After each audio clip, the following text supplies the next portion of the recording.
Salut, c'est Étienne pour parler aujourd'hui de comment avoir un six-pack même si tu as mal au dos.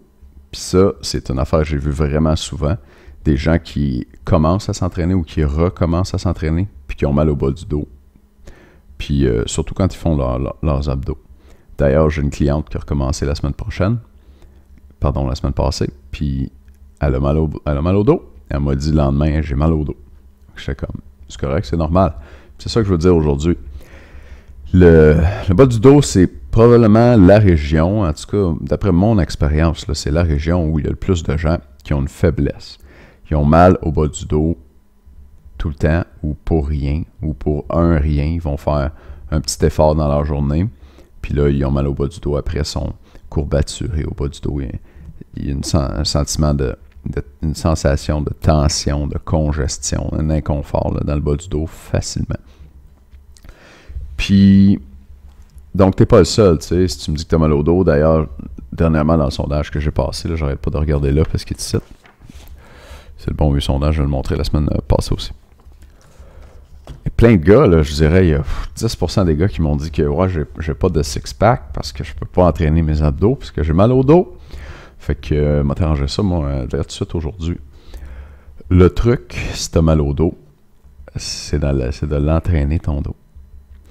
Puis là, c'est sûr que si tu as 3 hernies discales, puis tu es sous médication, tu vois un médecin puis un physiothérapeute régulièrement, les conseils que je vais donner ne s'appliquent pas très bien à toi.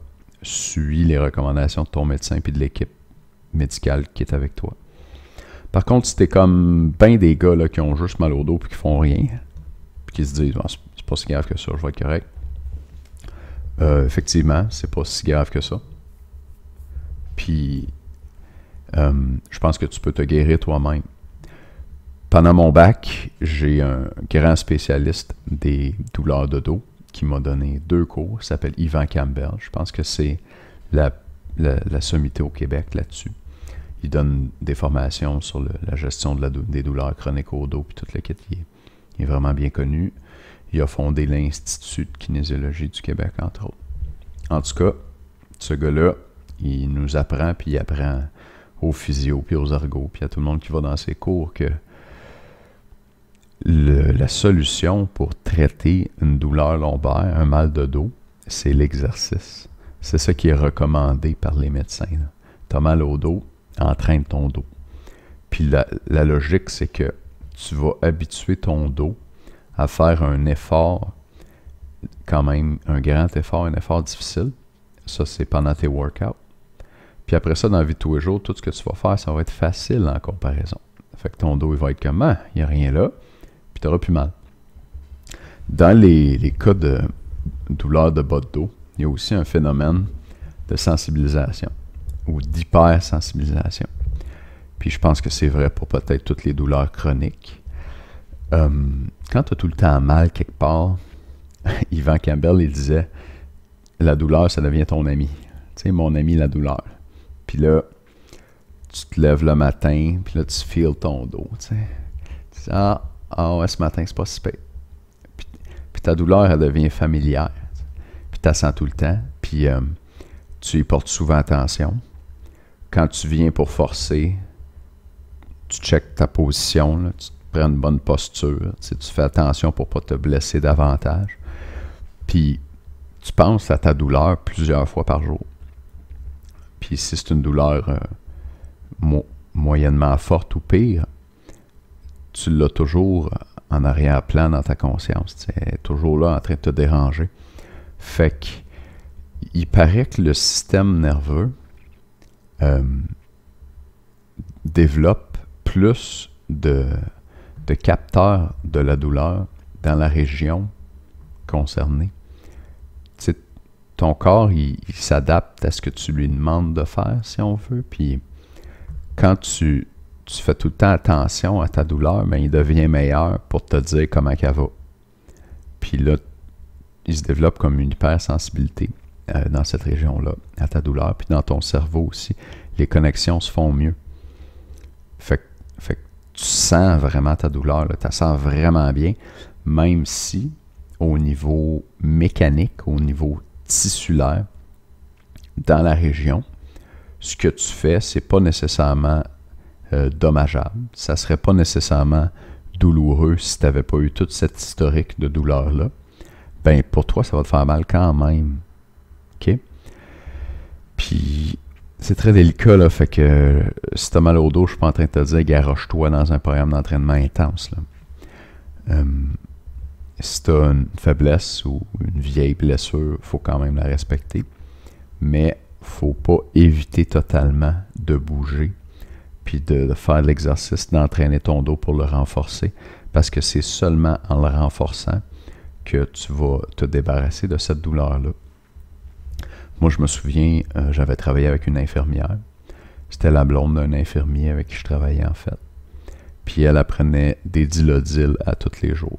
Les Dilodyl, c'est un antidouleur vraiment puissant. Ça s'achète sur le marché noir. Il y a du monde qui prend ça pour se geler la gueule. Ça te donne une idée, là. C'est pas une petite aspirine. Puis elle en prenait, je pense, 3 par jour. Un le matin, un le midi, un le soir. Puis la première fois que je l'ai entraîné, la première fois que je l'ai vu, j'ai dit t'as-tu déjà fait du squat? T'as déjà entraîné? Elle m'a dit oui. J'ai dit OK, fais-moi-en un bain tranquillement pour me montrer jusqu'où tu es capable d'aller sans que ça fasse mal. Puis je vais te montrer ce qu'elle a fait. Elle s'est mise de côté comme ça. Elle s'est mise bien droite. Puis là, elle a fait ça. C'était ça son squat. Puis elle m'a dit, ça a fait un petit peu mal. Cette fille-là, genre, elle avait mal tout le temps, là. Puis dès qu'elle penchait un petit peu son dos, ça lui faisait mal. Fait qu'elle était vraiment hypothéquée. Puis je l'ai mis sur un programme d'entraînement. Puis j'ai dit, faut pas que tu aies mal quand tu t'entraînes. Fait que j'ai dit, avant chaque entraînement, tu vas prendre un Dilodyl. Puis elle a fait mon programme. Puis en 4 semaines, elle a cessé d'avoir mal au dos. C'est incroyable. Je veux dire, elle venait me voir avec des étoiles dans les yeux. Là, ça n'avait pas d'allure. Ça faisait des années qu'elle était prise avec ça. Elle avait tout le temps mal. Elle avait mal quand elle montait les escaliers. Elle était rendue, elle avait mal quand elle marchait. Puis elle aimait beaucoup danser. Elle faisait de la danse sociale. Puis elle ne pouvait plus danser. Puis elle faisait de l'aquaforme en place. Puis ça en arrachait. Là. Puis je pense que c'est pas tous les gars qui me regardent qui vont être dans cette situation-là. Puis il y a des chances que tu ne sois pas rendu là, toi. Mais si tu laisses aller, tu pourrais te rendre là. Fait qu'il faut que tu te prennes en main. Puis il faut que tu entraînes ton dos. OK? Fait que pour entraîner ton dos, c'est ce que tu fais normalement pour l'entraînement du dos. Là. Des squats bien légers, du deadlift bien léger. Tu vas commencer à le faire sans poids. Si juste ça te fait forcer puis c'est dur. Puis tu vas y aller super graduellement. Je me souviens d'un gars qui m'écoutait sur musculationprisemasse.com qui m'avait écrit pour ça. Jeune, le gars, je pense qu'il avait comme 22, 23, puis ça marchait plus son affaire, il avait tout le temps mal.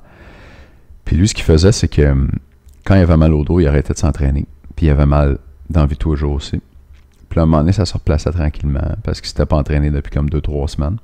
Puis là, il retournait s'entraîner, puis il squattait 2 plates, tu sais. Genre, il recommençait, là, puis là, après 3 workouts, il squattait super pesant. Puis c'est sûr qu'il se refaisait mal.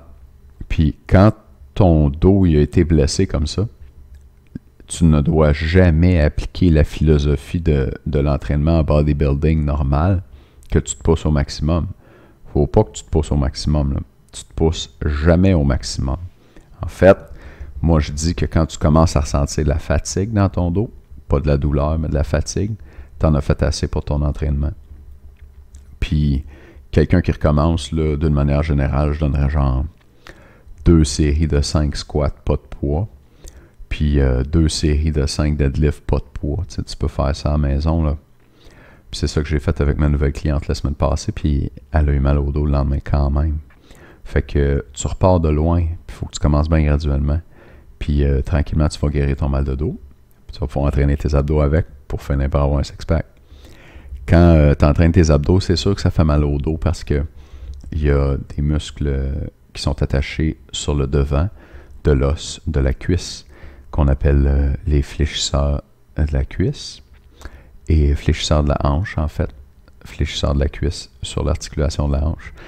Et c'est l'iliaque et le psoas. Ces muscles-là, ils sont attachés en avant de la cuisse, puis sont attachés dans le bas de la colonne vertébrale, mais sur la face antérieure, c'est-à-dire en avant. Puis quand ils se raccourcissent, quand ils se contractent, ils vont comme tirer sur la colonne. Puis c'est ça qui fait que tu as mal au dos quand tu fais tes abdos, parce que ces muscles-là se contractent souvent là, en même temps que les abdos pendant les exercices d'abdos. Fait que renforce ton bas de dos avec du squat, du deadlift léger pour commencer. Fais des exercices d'abdos bien faciles. Encore une fois, pousse-toi pas au max sur tes exercices d'abdos. C'est la même philosophie qui s'applique. Puis, tranquillement, tu devrais voir tes douleurs au dos diminuer. Moi, il y a cette cliente-là là, chez qui c'était complètement disparu en un mois. Ça me semble rapide, un peu miraculeux comme exercice. Elle avait dans la trentaine. Est-ce que toi, tu vas avoir les mêmes résultats? Probablement pas. Est-ce que ça pourrait aller plus vite? Ça va probablement aller moins vite. Mais fais-en, puis tu vas guérir. Fait que c'est ça ma recommandation aujourd'hui. Merci de m'écouter. On va se revoir. On va se revoir, je pense, demain. Non, tiens, demain, c'est un email. Samedi, le sujet de mon vidéo, ça va être comment bien cibler tes abdos du bas. Et puis, dimanche, ça va déjà être la fin de la promotion pour le lancement des DVD d'Alex Fontaine, des 50 trucs avancés pour découper ton six-pack. Ça vient avec une séquence de 6 programmes d'entraînement de niveau 1 à 6 qui incorpore les 50 trucs avancés. Peut-être pas les 50, là, mais beaucoup des trucs avancés d'Alex, ses exercices, ses techniques spéciales, ses petits twists pour mieux faire tes exercices. Fait que tu peux comme les apprendre en les faisant dans les workouts. Puis ça vient aussi avec une checklist, puis un DVD qui t'explique comment faire toi-même tes programmes d'entraînement en 20 étapes. Fait que si tu as toujours rêvé de te faire tes propres programmes d'entraînement, puis de savoir qu'est-ce qui se passe dans la tête d'un pro quand il fait ses programmes, ben tu vas avoir ça pour ton six-pack en bonus gratuit avec les 3 DVD des 50 trucs avancés pour découper ton six-pack. Fait que surveille tes emails, le lien pour aller voir ça est dans le email, c'est en spécial cette semaine. Puis nous, on va se reparler samedi avec le vidéo sur comment cibler tes abdos du bas. À bientôt.